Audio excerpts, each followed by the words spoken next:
I knew something was wrong before anybody said a word. It was the silence, not normal silence, the kind that waits. We were supposed to celebrate that night, laugh, drink, be alive. That's what they said. But I remember looking around that room and seeing smiles that didn't reach the eyes. You ever feel that? Like everybody there knows something you don't. There was this one dude. He wouldn't look at me, not once. Kept his head low, hands shaking, and I thought, he's scared. I was wrong. He wasn't scared. He already knew. We stepped outside. Air felt different, heavy, like the night had weight to it, like it was watching. I should have left right there. That was the moment. That was the warning. But when you live the way I lived, you stop listening to warnings. We got in the car, doors closed, engine running, and for a second, everything went quiet. Too quiet. That's when I felt it.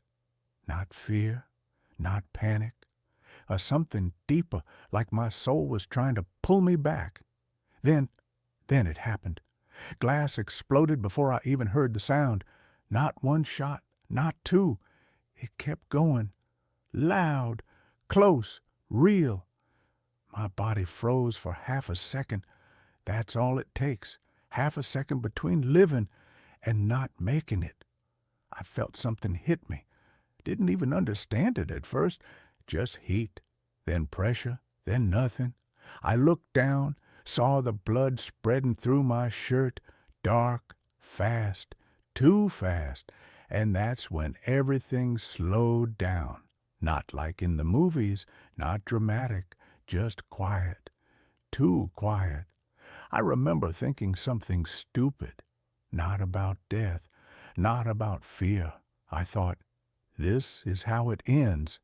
After everything, after all the noise, all the people, all the nights I survived, this small moment in a car. That's what takes me out. I tried to move. My arm didn't respond right. My breath got shallow, like the air didn't belong to me anymore. And then I looked around, and that's when it hit me harder than the bullets. Nobody was coming to save me.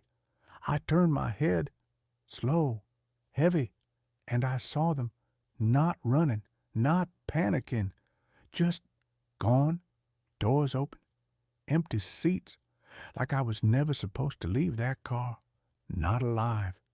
That's when it clicked, not loud, not dramatic, just a quiet truth sliding into place.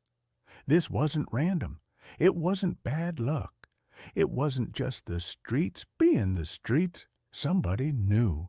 Somebody set the stage. And I walked right into it. You ever sit there, bleeding, and realize it wasn't the enemy that got you, it was the distance between you and the truth. I trusted people who were too quiet, smiles that came too easy, conversations that stopped when I walked in. I saw the signs.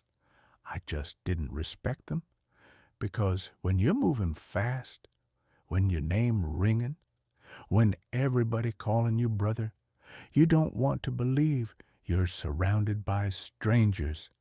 That's the real danger, not the bullets, not the night.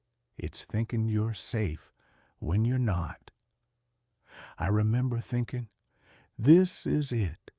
This is the price, not for one thing, but for all of it.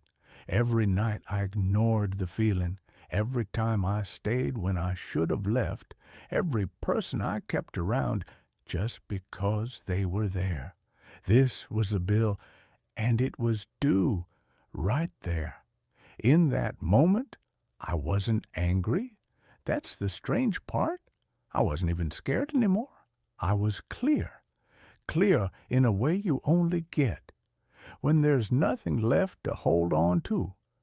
I thought about all the people I lost, all the names that never got a second chance, And I realized something cold.